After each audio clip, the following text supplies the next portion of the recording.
Welcome to the Awakening Process 101 podcast. I am Pernilla Burke. I am a writer, photographer, and the founder of Awakening 101, a spiritual online resource. I'm here with my best friend, yoga teacher and Buddhist Louise Juel. In this podcast, we discuss topics like spirituality, emotional health, and healing, and the meaning of awakening in the context of our own lives. By sharing our own experiences and our own process of awakening, what worked and what didn't, our goal is to spark insight and plant seeds for you on your awakening journey. Today, our theme is, which is a little like, it's not exactly part of the awakening process, this theme. I feel like this is our first theme that might be just a little bit more psychotherapeutic, I think. But it'll be interesting to see how the spiritual process affects this. So we're going to talk about self-esteem and self-confidence today and how they interrelate and how the awakening process contributes to the improvement of especially self-esteem, which is like the core foundation of ourselves. So with that, I would say to Louise, why did you want to talk about this?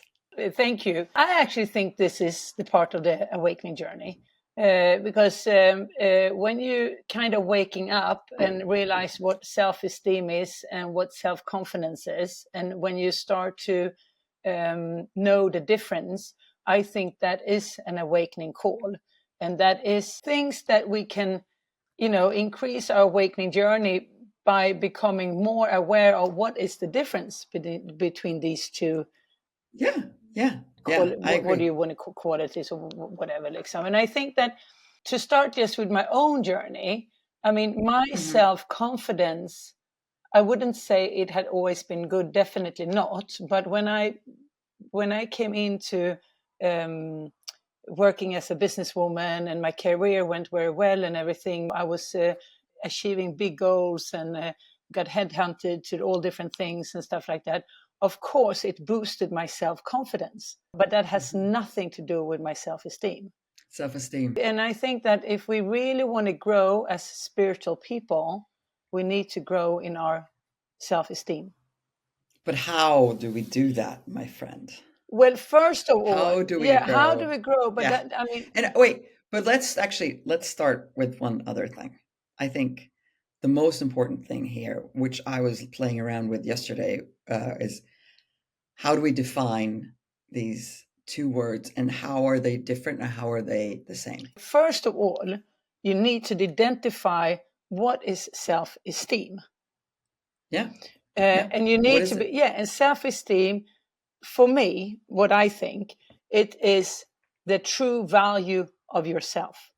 And I think certain people are born with self-esteem and some people are not born with a self-esteem.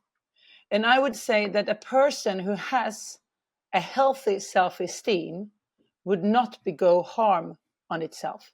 When I discovered self-esteem was in the 12-step program. That's where I realized that I didn't have any self-esteem.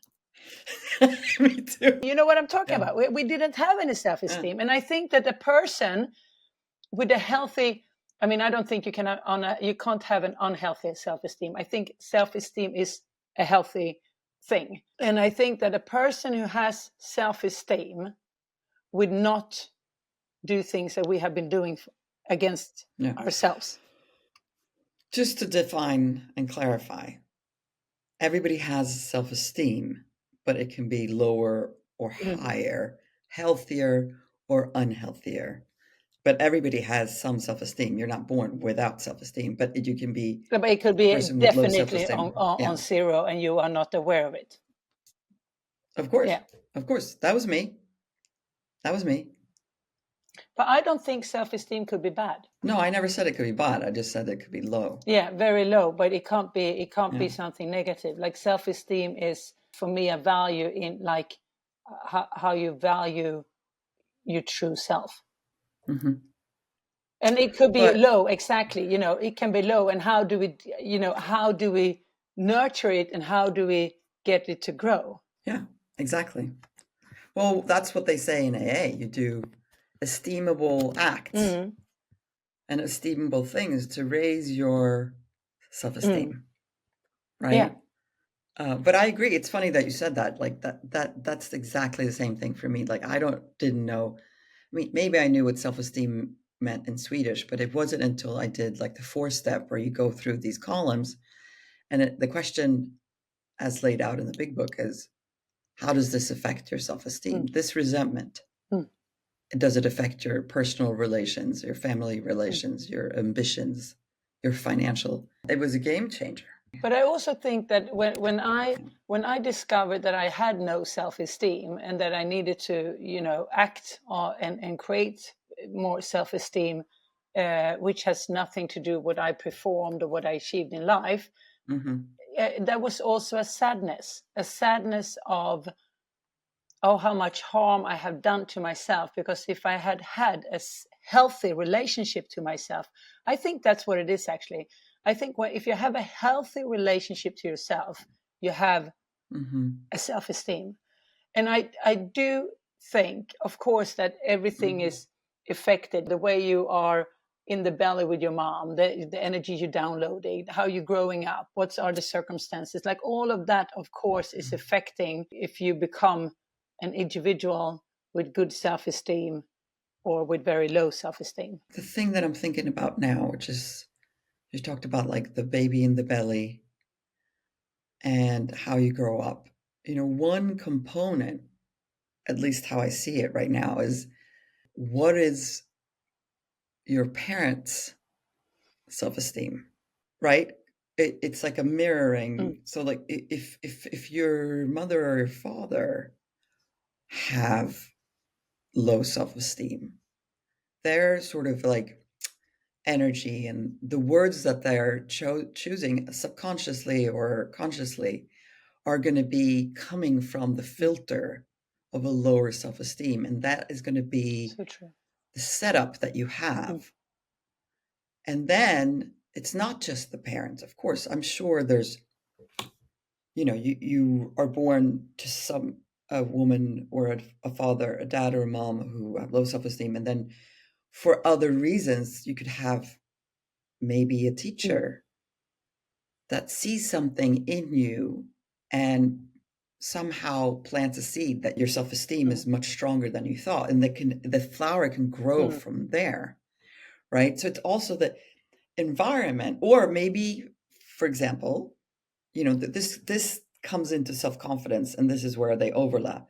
But maybe you're like really talented at something, and or you feel good about, it's like maybe you become a really avid reader at a young age, and that builds your self-esteem, that then grows into self-confidence. But it's always a domino effect, and it's always like all these pieces. So for us, we grew up in a same sort of setup.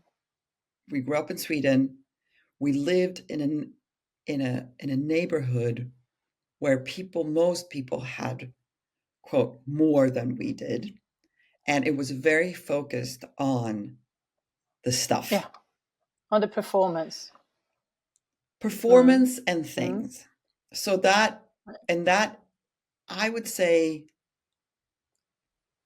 my mom and dad, they weren't looking to get more, right? But I think that like our surrounding, like as a kid, if you see your friend has a nicer house, you're going to be like, I suck, I don't have a nice house, right?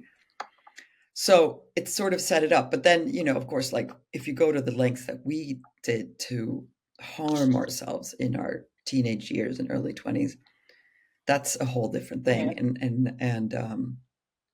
But can I say something? I think that you said that with the energy of the mother and the father and the circumstances, like I'm just taking a parallel. I had a brother, an older brother, and I have to point out I love him. You have I a have a brother. brother, absolutely, and I love him dearly. But it's 5 years difference, and he was not happy when I came into this world. I mean, he had time with his mom and dad on his own, and when I came, it was not a lucky day for him. And of course, that energy also played a role in how I was brought up and how I saw myself. And also, and I can see that also my kids, like a lot of people, they bring you up and they hit you down. They bring you up and they hit you down. And that's, I had a boss like that also for many, many years. And people are doing this unconsciously. Some people do it with awareness, absolutely. But I mean, I would say my brother in this case, he was not, and I can also see in my own relationship, there's a lot of bringing up, putting down, bringing up, putting down. I can also see that with my kids sometimes that they do it unconsciously. And I can go in and say, well, that was not really nice what you did there. Can you kind of feel it, or can we change it? But I think that self-esteem, I mean, in the end of the day, you want as a human being being able to sit down and be with whatever there is and feel okay. You don't have to perform. You don't have to do anything, because that's where we overlap to the self-confidence. When you start on acting, and if I do good things, will I feel good? But the self-esteem is really the essence of just being, just allow yourself to be you. Yeah. And it's interesting. And like it. And you like it or not like it, but allow yourself to have your space. And it's interesting that I was definitely brought up like, oh, you should do this. The more we did, you better you would feel. Yeah, otherwise you weren't good enough. No, of course not. And I think that's the whole, after the World War II, the whole collective energy at that point was like, okay, we need to do things to do better. Yeah, and to be someone. Like if you're going to feel good about yourself, it's like, okay, what did you do today? Well, I didn't do anything. Also, like, when we grew up, it was like you have to, if you're not a doctor or a bank man. Yeah. We forget the true values of human being. We still look down at that today. Look at the different salaries of someone being a nurse or a garbage collector. And so, I mean, of course, it's different educations and work behind it. But listen, I mean, and also the teachers, how they're paid in Denmark, their salary is so low. It's awful. And they're spending more time than parents with the kids. I mean, we need the shift there. I didn't think about this before, but I believe that AA is a place where my self-esteem started being built back. So I would say when I was in early recovery and I just moved to LA, my self-esteem was lower than low. I just felt like a beat up, disgusting, dirty, scarred for life piece of garbage. That's what I felt like. I was in a place where if my surroundings were complete shit, I didn't actually see it as weird. I was like, well, And I was thinking about this the other day, like, there's times in my late using years where I rented a couch for a living. I lived on somebody's couch for a few months. They would step over me on the way to work and I'd be like, yeah, whatever, like I just didn't. So in AA, and I think that that's what's so, and we talk about recovery here and there, but the steps are designed to rebuild your self-confidence. True. So good. Very, yeah. Or they're designed to rebuild your self-esteem. And I think that for me also, that's what yoga did too, because now we're really they came together, and yoga, at least the type of yoga, the Anusara yoga, which is based on the tantric philosophy, which means that God is everything. The Shakti, the creative power of the universe, is in everything and in you. And that is the underlying ground of being, the love, the nurturing that is us. So even though I at the time didn't really get that, somehow deep down, it was happening, right? So the yoga that I started doing in early recovery sort of tapped into the place where that is an actual understanding that we are part of a universal composite, like an energy that is the creative force of the universe. So those two. So it's like, because how do we build it? How do we teach it? How do we teach our kids? Okay, your No, turn. no, no, no, but it's just resonating so well because the last episode I talked about, you asked me a lot of questions about my Buddhist practice and about chanting Namyo Renge Kyo. And yesterday I had a whole speech of that in one of these introductions meeting. And it's so interesting what you're saying because of the AA 12 step about the Shakti and about understanding yoga. And I think, and that's exactly what happens when you chant too. You're activating the mystic law of life, like everything, and it's all energy, and there's many Mhm. different ways of activating that energy. And when you become part Mhm. of that energy, Mhm. then you grow your self-esteem because you know that your energy also depends It's on, it's infinite. infinite. And also Yeah. we're not just, we're part of something bigger, and that we are all connected. That of course Yeah. the effect of how I see myself in the end of the day also do affect the people I meet, and the people that come in my Mhm. way. So Mhm. so I think it's very beautiful what you're saying. I never saw the 12-step program like you said now, but it becomes so clear. It's really, I mean, that's why I think that's the most brilliant program in the world, and it's for free. But it really starts building yourself up, becoming aware that you actually don't have any. I mean, I became aware that the world self-esteem existed. I didn't even know what it was before. I mean, No, me neither. Yeah. you start Me neither. growing up on you, and that's exactly what you did when you went to Anusara Yoga with the tantric philosophy. That's also that energy, and also when you chant, it's that we're activating the universal law of life, and that's what becomes. That's how we start growing. You know. Yeah, because if we see that it's not just I mean, we're talking about Pernilla self-esteem and Louise self-esteem, but it's only, at least it was for me, when I see that it's not just Pernilla self-esteem, it's I'm part of Mm, something greater than just me. It's like a seed that is mm, planted. Because if I'm left to my own devices without a connection to the greater self, then I mean, I believe that if I'm not a person that is into yoga or Buddhism or a faith of some sort, I do believe that you can definitely be a person that grows your self-esteem through like what we call in AA the esteemable acts. mm, Like if you help others mm, or you do things for others, you usually grow your self-esteem. It tends to be people that are completely focused on mm. themselves, the borderline Yeah, I would narcissists exactly. I was so thinking of that that. You said it. have the Mm, lowest mm, self-esteem because they're constantly trying to prove, mm, even though they don't know it, because narcissists don't know that they're narcissists. They call other people narcissists, but they don't actually know that they're narcissists because the wall it's of so thick. self-protection is so strong they can't Mm, see through it. But they're the ones with the mm, lowest because they don't see, they are trying to fight any sort of incoming mm, threat, which everything is an incoming threat all the mm. time.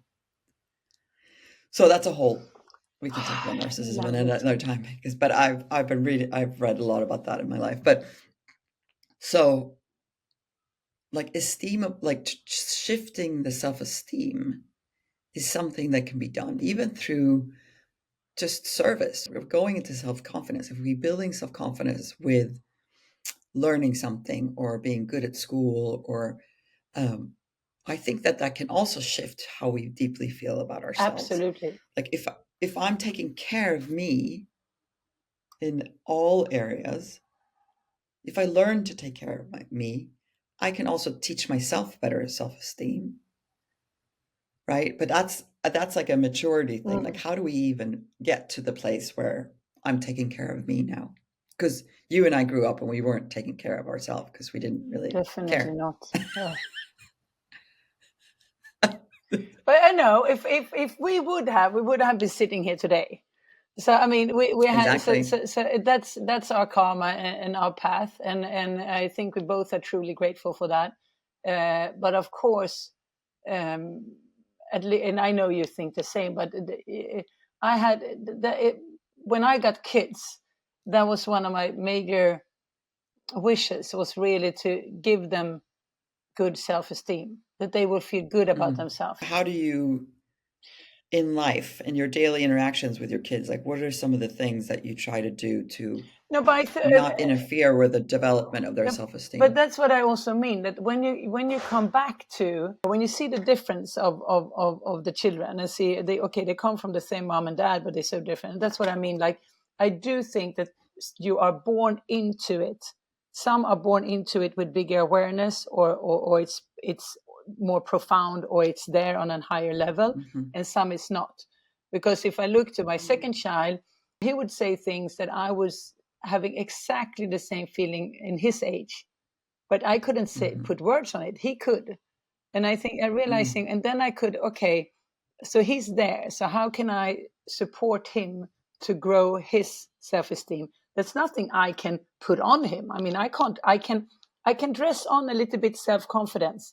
That I can dress on a person. I say, okay, you're good enough, you do that. But the self-esteem needs to grow from within. Right. So yeah, I don't think it's specific No, no. recipe or. You know, it's interesting because I look at my oldest daughter and she has like enormous self-confidence and I think pretty good self-esteem. Like she's just one of those people. People say she's a Leo in her sign, and people say just Leos aren't. They think they're great, you know. and it's incredible because she has like a gazillion friends, and she we were talking the other day to like a college counselor, and she's one of her favorite things to do is to meet new people. She's 15.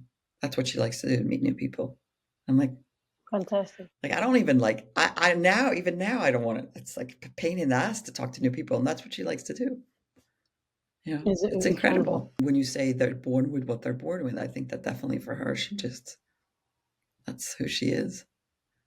It's really interesting. And And then it's I would almost say like, that my parents had 3 children with low self-esteem. Like my brother yeah. has no self-esteem either. And but and if we build the bridge over to self-confidence. It's so, you know what's funny? It's so clear to me now what the difference was.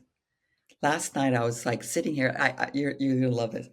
I I I asked Google what's the difference between self-esteem and self-confidence. I asked ChatGPT what is the difference. ChatGPT actually was wrong. Really? Yeah, Really? he was wrong. Wow. Yeah. Tell. Google had a better answer and more insightful. And then there's like all these like articles from various universities that actually analyze the difference. And then I did like a little test on my self-esteem. But of course, when I got to the results, they asked me to pay for it, and I'm like, really? But it's interesting because simple self-esteem is maybe that thing that makes me feel like I'm nervous to speak in front of a group of people, right? If it's about something that I don't really. But when it comes to self-confidence, like I know for sure that I'm a great skier. Like I'm really good at skiing. And I have so much like, yeah, I'm great at skiing. What's wrong with you? But I'm not like if I'm in the kitchen, I'm like, yeah, it's not, did you like it? I don't really know. That's self-confidence. You can build it. Right? I can build it if I spend enough time in the kitchen and making Yeah, and amazing people meals. can boost your self-confidence. I don't think you can. I don't think a person can boost your Boost your self-esteem. Is really self-esteem. something you need No, to. You need to do your own work on your own. like your own human revolution. You really need to work on transforming the things within. I remember when I was living in Paris and I had this career, and people was like, "Oh, she's so good," and "Oh, you're doing so good," and your mom was there, and it's like, "Oh, you're such a great." You're doing the career, no one helps you, blah blah blah blah blah. Everything was great, but how did I feel about myself? Shit. Shit. I mean, it's kind of like if you think about it, when you were living in Norway and you had a big job. I mean, I remember that. And I remember when you came to LA and we had a meeting with who was it? It was somebody super Yeah, famous, that and I was with Mark remember Donnell you at just Fox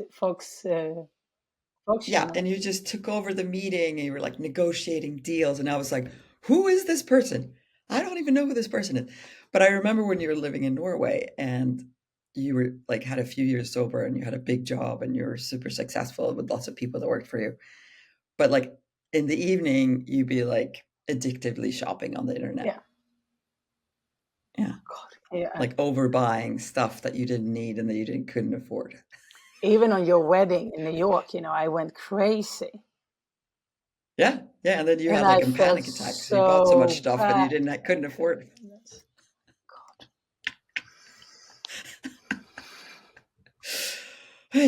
Oh God, life. Life.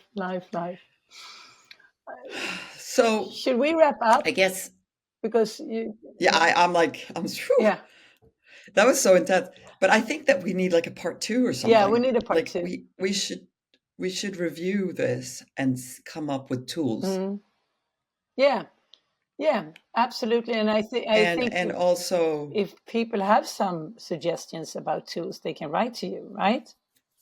yeah, it's Pernilla at awakening-101.com. So Pernilla at awakening-101.com. And you can maybe put So it down also in the yeah, chat. on the but yeah, because this is But I think you had a how we very, build. very, very good point of that. And I think you said it a little bit, that not that everybody should do the 12, well, actually everybody should do this 12-step program because it's Yeah, so but brilliant, that's but not going to that's happen. not going to So happen. forget But about that. knowing that, but we Yeah, also have to say that the 12-step program has been broadened out. So not just AA or NA, it's OA. I mean, it's every, it's really, and, yeah, and, and, and if you think how big it became or is, it's because it do build up your self-esteem, right? That's what the yeah. steps are doing. And you can't build up your self-esteem without awareness. So that's where we align this to the awakening process of 101. Because if you want to work with yourself and if you really want to transform your inside, and I think this is so beautiful what Eckhart Tolle is saying, where you get an inside right, the inside right, the outside will follow. It starts with ourselves. Yeah, So and I yeah. think that's what happens. Self-confidence, you take it from the outside and you put it in, and the self-esteem, you Hmm. take it from the inside and it manifests You put outside. it out. Yeah, that's so true. And it's like just the shift from like when I think about drugs now and how much drugs that I did, I just go, what the hell was I thinking? Yeah. How could I have done that to myself? And that's because now my self-esteem is pretty solid. Mhm. It's like unbelievably weird that I would have gone through this time where I treated my body like a Mm. dumpster. So there is hope, I guess, that you can change. Absolutely. Absolutely. No, but I think also, all what we did and what other people also that we know that have done to themselves, of course there is hope. And of course we can transform everything. But I think it starts becoming aware of little that self-confidence and start value yourself. Treasure yourself and see if you always have heard whole life, all you think of is yourself, you're being selfish, you're being selfish, you're being selfish. Well, it's putting you down. And then it's difficult to really prioritize yourself and take space for yourself. But we Yeah. need But that person who says that to you is a person with very low self-esteem. a very narcissistic person. Yeah. And low, Mm. like very Mm. insecure. Because it's like when you It's see me, myself. wrong in Yeah. others, when you see wrong in others, it's because you see Mm. wrong with yourself. Well, I had a lot of friends also close to me saying, why don't you spend time with me? Or why can't we have time alone? Or why do we need to be many people all the time? And, when I'm more like, oh, you're more we are, you're more happy we are. Yeah. But Yeah. that's another discussion we can take. Yeah. So how to recap, my friend? But I think the recap we just did, I think the recap is about the self-esteem, something that you grows from within, and the self-esteem supports how you value yourself. And I think also, if you really value yourself, you also value other people. Because if you don't value Mm-hmm. yourself, you don't really know what that is. And Mm-hmm. self-confidence, we can build that up by it's boosting our ego actually. We didn't really talk about that, Mhm. but self-confidence is a little bit like, oh, she thinks I'm good and I can do this, and I can Mhm. rock there, or you're good at your work, and stuff like that. Um, Mhm. and now I'm Mhm. spacing out, and I know that this is wrong, but we can take this to part number 2. It just came to me. Maybe self-confidence is something, more in the head, the boasting thing, and self-esteem is more in the heart. Mhm. Maybe. We can marinate that a little bit, maybe. Okay. All right. So that's all the time we had for today. My name is Pernilla Burke. I'm here with my best friend Louise Juel. And this is the Awakening Process 101 podcast. And we will see you next time. Thank you so much. Thank you so much.